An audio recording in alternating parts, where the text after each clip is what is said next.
It's not an insight. It's an idea. Well, go for it. It's recording. The coach.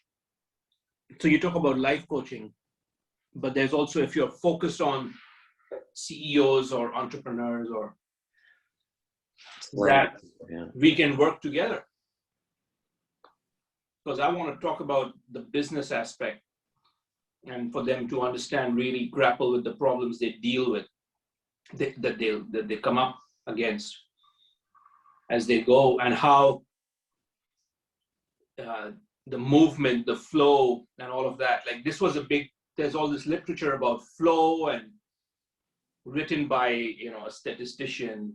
You've read Mihai Csikszentmihalyi, right? That's that guy who came up with the concept of flow. And so, but it's not theoretical. That's the whole thing. Like you've unlocked a way to achieve that through movement and keep yourself healthy. And that works very well with making your business, your profession, your work. It feeds in and makes that better. And then that feeds the flow and that feeds that. And you see the infinity. Yeah. 100%. This is the message I want to create. And really, for me to work with certain linchpins and leaders, and then that will trickle down. Like those that really they're ready for this message because they've done as much as they can on their own, but they just need a little bit of a catalyst in some way to be able to, move into better connection. It's just like, because I know some others are doing this either at universities for graduating students, so that they have a moment just before they start, right? They're starting work, they're starting all this, and what are the tools they need in order to transition, in order to succeed? There can be workshops which combine sort of like, it's really holistic in the sense of there is the work-life balance. And I want to talk about the work side of things as well in all of this. But the life side is obviously, like in my case, that was missing for the longest period. But for some people, it's the balancing effect, which is really the more difficult part. Like for me, there was no balance because it was always on one side. Of course, even when you understand and appreciate and do both of these, getting the balance right is tricky. And there can be workshops and tools to help people, books, tools like the Earth Board, for instance, that so they can take it to work. They can have a stand-up desk that involves that helps them be better at what they need to do. And when you're aware in the moment, your decisions, your responses, when you're full on with things and the boss says like, I need one more thing done, sometimes you don't say no. You are full of confidence and energy. Maybe you do say, I have a lot on my plate. I won't be doing this, or it will take longer. But that comes a bit from confidence. If you're not feeling the confidence, then you don't have, then you're shooting yourself in the foot to some extent. 100%, man. So how that works, and also there's the multicultural aspect. Like this is true no matter where you are, especially if you're playing at the best of your ability. Right? I mean, if you really want to succeed and you really want to push those things, then we often say you should just say no, but it's easier said than done. Yeah, it's saying it, and also saying it respectfully, compassionately. Compassionately. It's coming from a place of confidence, and you inspire confidence in the no. It's like, oh yeah, that person. Oh, okay, well, he knows what he's talking about because he says no, and whereas another person says no, you feel, yeah, they're not really pulling their weight. They're not doing their job. Like that comes across in body language. That comes across in. It's a level of authenticity as well, right? Yeah, absolutely. Anyway, so magic. That for me is. This can lead into online education in a different way. An online portal that has podcasts from whatever that might have. Talks. I have that whole anti-fragility presentation that can be adapted in many different ways, evolved, right, to speak to students, to speak to organizations. It can name it differently, but the essence is like you said, like the balancing effect, the transitions, the adaptations, and how to smooth those, how to flow from one to the next in an unpredictable world. Yeah. To Bitcoin or not to Bitcoin. Ooh, the other one is Q. Have you heard of that?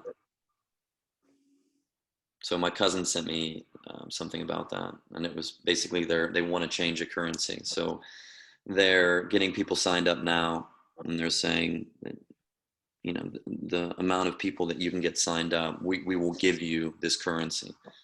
And then we need to get, so it's relying on getting enough people. And so they're saying at the moment, you don't pay anything, you just give your email. And then but it's the more you share, the more people you bring in, and then the quicker we can get it started. It's a cryptocurrency. It's different. I'll send you what I have, Amit, if you're interested. Yeah, I'm skeptical of any. I know, like you ask deep questions. So, but yeah, I mean, it's just it's different. But the way they're putting Bitcoin up as an official world currency and all of that stuff, that's to me nonsensical. And there's a lot of hidden stuff going on behind that people may or may not be aware of, or constantly be aware of, right? I mean, you can get caught up in the euphoria and speculation and how it goes.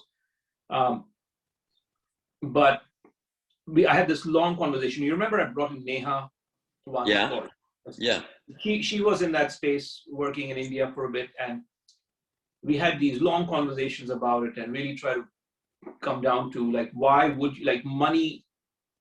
So she was like this closed community currency, right? So you can buy, like Howard, for instance, issues coins, and then you can only get into Harvard. So you buy the coin when your kid's born or whatever. You can only pay Howard tuition with those coins. Yeah. Right. I was just like, but then what if I want to go to Stanford? Like, I don't know. It's like, then, oh shit, like, you know, I made this choice, but I actually have the money. What I need to do is make sure it grows the same way as whatever it is that Howard is doing that grows. So you have to be actively investing in things. Yeah. Why would I lock my options? And that's the issue I have with sort of a community. I know, like, you know, there's no freedom in that, or less locally. It's also like somebody was talking about local currencies. I don't know if it was you or somebody I had a conversation with very deep recently. Is that, you know, local, like Grand Saconnet has its own currency, so you then spend at the bakery, and then you support local business and all of that stuff. And we're like, yeah, I mean, but that's like forcing people into doing that. They should be educated enough to do that, but then they don't have to lock themselves into choices. Yeah. That, you know, if something's not available here, but that's all I can afford. That's kind of weird. I mean, I could bike to the next commune and get it from there, but I can't, because guess what? To rent the bike, I need this as well, or whatever. So money is this, like cash is exactly this thing that's fungible into any local, but the education and the understanding is lacking.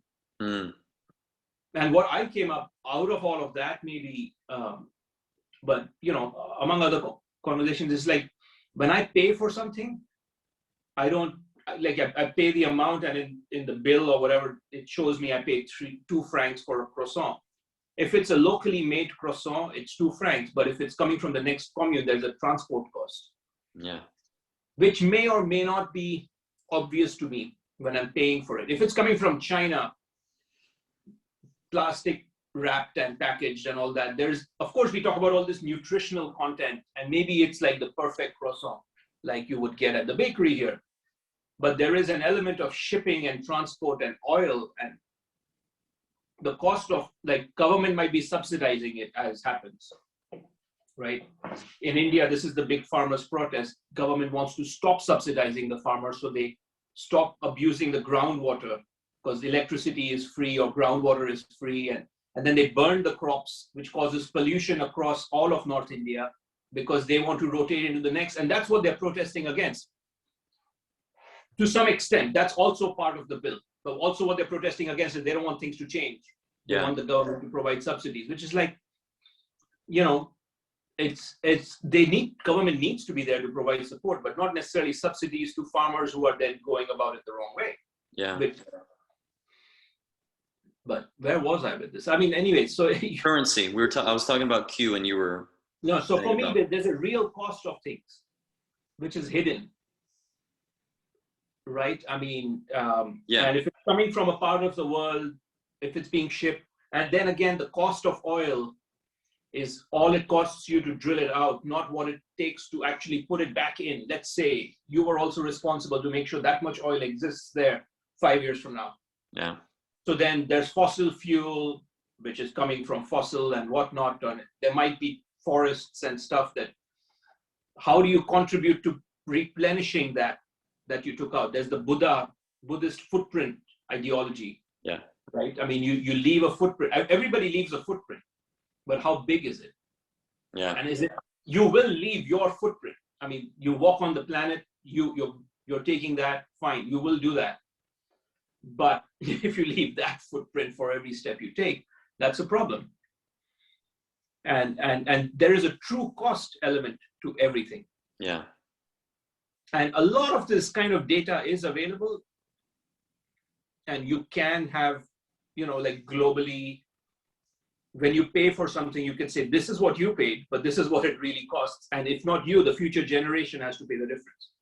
Yeah. So that's a potent message. And then, because it's boiled down to one number, it's like you buy this mango versus this mango. This one flew from wherever, that one flew from where, because you don't grow mangoes here, right? But Netherlands is starting to do that. They have all these greenhouses and hydroponic plants and all of that. They can grow anything. And they're like, that's cheaper and it's more sustainable. We reuse the water because, there's the moisture, we keep it a certain way. And it doesn't have to be flown in from anywhere. You get all variety of food all across the year. And there is a cost to it because obviously this system costs to put up, right? But it's cheaper than what you're buying in the supermarket because the true cost of what you're buying in the supermarket is that. Yeah, and it goes back to the footprint. The footprint's different. So, as a consumer, I want to know the true cost of what I'm doing. Whether I eat the croissant from here or I take my car and drive to the next commune and have it from there, or rollerblade, right? I mean, that's the difference. So if you're aware of your actions, and sometimes they're sort of, you have an app for telling you what you're doing. If you're in the car, it knows you're driving. If you're on the rollerblade, it knows you're rollerblading. So it can tell you, this is what, tick by tick, this is how you're degrading the planet. Like, I would do things differently if I'm just reminded. So it's just being aware. And I'm not aware because it exists, but I'm not, this number doesn't exist anywhere. I don't see it. And the eggplant is nicely cling wrapped in the bio store. What is the hell? Why it has a skin? Why does it need a cling wrap? Because of the way it's being transported. Now, somebody needs to break it down for me before I know whether that's good or bad. What did I actually pay for it? What happened? What were the consequences of what I did? And I'm also not aware. Let me put it that way, right? It's hard. That's a lot of information to be able to process. But, corporates, retail, capitalism processes all of this. It's there. Yeah. These systems are there. Who gets paid what, the value-added tax that's paid at each level that governments came up with. This information is available. It just needs to be organized in a way where then that awareness can grow. Because we're talking about everything from top down, even impact investing. Make business leaders more impact aware. But if there's an impact grocery chain, all good stuff, and a Carrefour, but Carrefour is cheaper, guess who's going to win at the end of the day? Who's going to be more profitable at the end of the day? Who's going to then, at the end of the year, be that much more profitable? Then buy this guy out because they can buy 5 of these instead of losing any business here. Whereas this is the one that deserved to grow, but people were not aware. And it comes from bottom up. Yeah. You don't get change from top down. Yeah. And that's, again, a problem I have with this impact investing business. Investors are left out of the conversation. That's important. They need to understand it. But consumers are completely left out of the conversation. If consumers were in that conversation, investors would automatically go. They'd see the future trend coming and they'd be like, you know what, for the next 5 years, I want to bet on this, not on that. It would really change the whole trajectory in a matter of years. Yeah. And for me, this is like a huge missing piece. All these forums everywhere, there's no consumer forum. There's not the better consumer, whatever that, you know, in the US, don't you have this consumer report, like for a car? I mean, that's a good place to start saying, yeah, you're paying this for a Tesla, but you're paying that for that car. But this one has lithium and all these other issues. That one has this. Over the lifetime, that's what you're paying for that, and that's what you're paying for this. In real terms, in really real terms. Understandable to someone who is, yeah. Is that what you mean? Real terms, or is like the cost is what it says it is. Everything's out front. Is that what you mean by real? Yeah, I mean, but understandable because it will all add up to one number at the end. Yeah. But the process has to be where it's including any and all costs that our system currently doesn't. Yeah. I mean, you know, we have from output. So it's the, you know, when you drill the oil out, where it comes from, who cares? The cost for drilling it out and the tax I had to pay. Every country has a different tax that you need to pay and to take it out, right? Saudi Arabia, it's less. Saudi Arabia, you stick a straw in the ground and you have oil, so the costs are lower, but then they tax you to take it out of the country because they want to keep some of that money. All of that stuff, like this is different. Some places have easy, the tech is cheaper, and some places it's more. And we're talking about oil, but then solar energy has a similar role to play, like, you know, it's landfill when it's not working because there is degradation in solar cells over their lifetime, and it's metal and like it's a bunch of material that's not necessarily recyclable. Yeah. So there's issues with that. Nuclear has its own issues. And privatizing nuclear it's like this crazy, I mean, I understand the efficiency privatization brings, which means that, you know, private business people care about making things efficient so that they can keep the rest of the money. And so, but they also cross the line and cut corners so they can keep that money, because when things implode, it's not on them. Yeah. And that's the moral quandary, right? I mean, the big banks that were bailed out in 2008, and right now what's going on with, you know, with Corona, it's this further making things so much more, you know, businesses. The statistic I read, if the billionaires were, you know, you measured how much money billionaires had at the beginning of the pandemic and then they have now, you take the difference, and they've made so much more money than the rest of the world has lost. They can make up fivefold for what the rest of the world has lost just during the pandemic. So it can support so much more, but they want to keep that extra billion because they're all fighting amongst themselves to who gets to be crowned king or whose world ideology works in the future. If they don't have the firepower, they can't fight that battle, and their ideology is going to lose. It's interesting. And Elon Musk is like, yeah, no, I want to build this car, and I want to build this. So screw you. I'm not giving that money away. I'm going to keep it all so that I have the money to fight. And there's this guy Chamat. He talks this openly, right? He's just like 150 people sitting at a table rule the planet. Right now, he's talking about social capital and all of that stuff. He's like, I'm going to invest in these few sectors which help humanity, but my goal is to be at that table. Till I can make a change, till there's a voice at that table that can like push people and poke people and prod people and be like, you're going to be a dinosaur, you're going to be dead. You're sitting and playing poker at that table. And if you say, I have the better cards, I'm here, look how much I've grown. The guy who's drilling oil out of the ground and making money out of that, he might be a bit scared. He said, I want some of that good stuff that he's having. right? And that's how you change the mindset of that 150. That then changes the planet. So he's saying that. Yeah. But do you believe it, right? Do you want to, you want to sit at the table? You want to sit at the table. If you're not at the table, you're like, you're like any other guy liking something on Facebook or whatever. Like, it doesn't really make any difference. Yeah, I agree. Or protesting in China. I mean, Yeah. right now, it's like, what's going on in Hong Kong and in Xinjiang and all this stuff. And China, like, there's zero consequences to that. The rest of the world is like, oh, cool. So that's the line.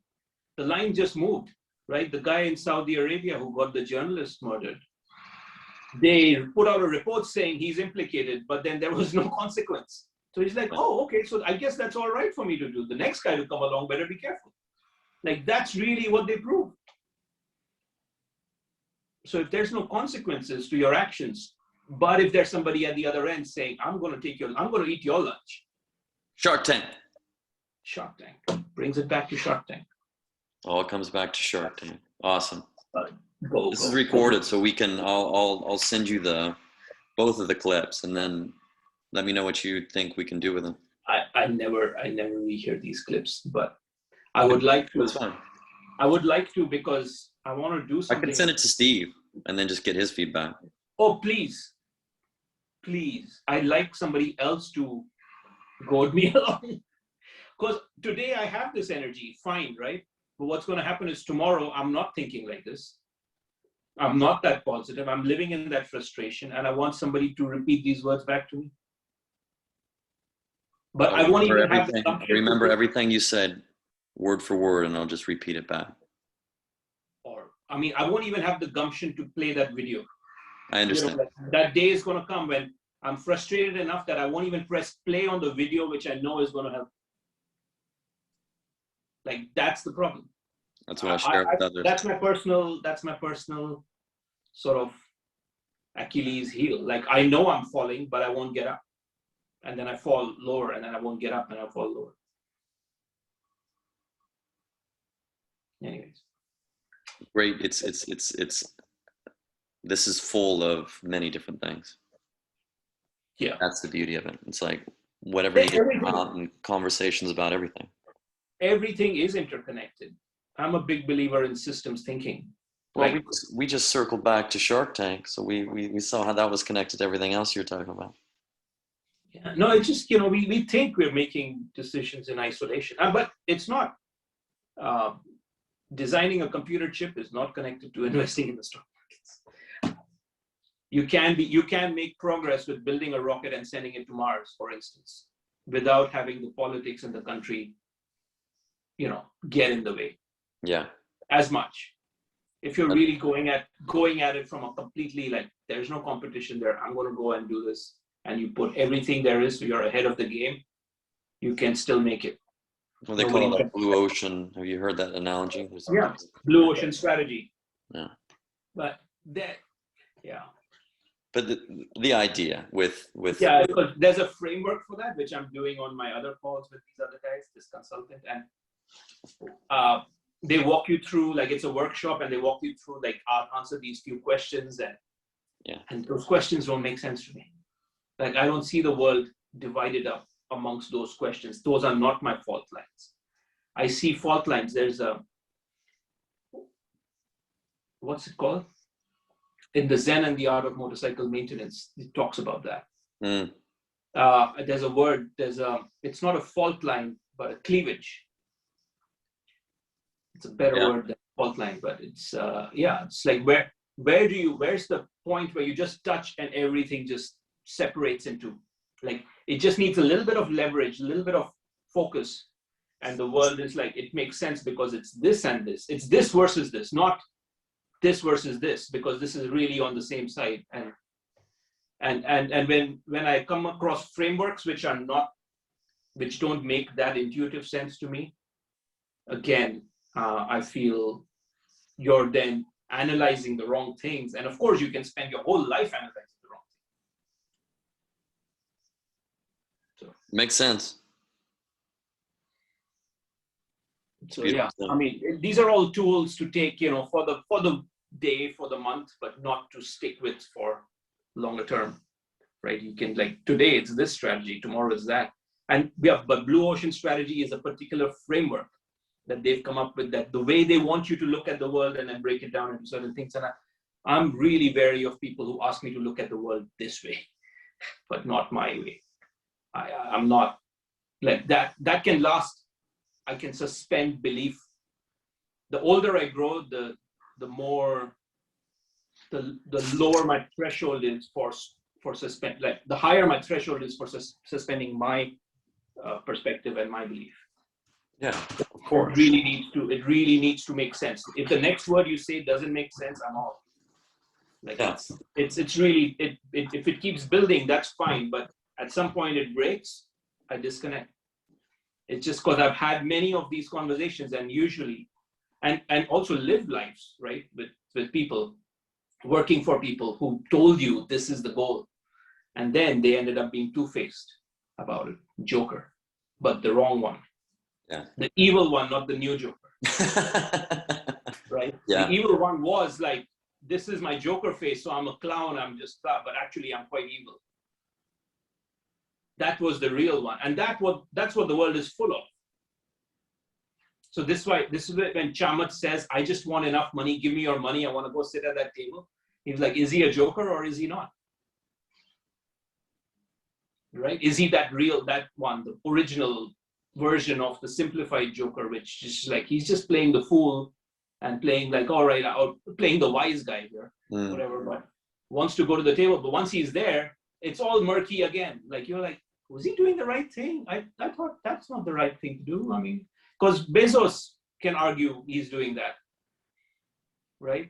He's just like, I have to pay these employees the minimum wage because that's the law, right? If I don't, somebody else is going to undercut me, copy my exact same business model, and the only difference will be he pays his employees minimum wage. And guess what? Who's going to then be at that table instead of me? That guy. So that's the sacrifice I have to make. Lawmakers can increase the wage limit if they want. If that's what politics, that's what the people want, that's the avenue. Not telling me to have a heart, because I have a heart, but I'm in this to win, to be at that table. Otherwise, somebody else's vision, somebody else's thing. Because for the longest time, it was Walmart. They were keeping all the money. Consumers were paying more and funding them. Like he's like, I don't want your money. I'm gonna sell it to you for 1 cent more than what the guy who sells it to me for is. That's it. Like, and for the longest time, he was making a loss on that. Even today, I think Amazon retail loses money. His revenue is so high, and then he invests in other businesses and other ideas that then gets the profits. But as a consumer, there is no better place to buy. If you want the cheapest good, if you want the cheapest thing. But then again, there's no true cost element to that. If they include that and that awareness grows, you're going to be all right. I mean, that's where it needs to go. Right. I'm getting reminders from February 12th on my. That was in the past. That was in the past. We're March 1st. First day of the month. First day of the month.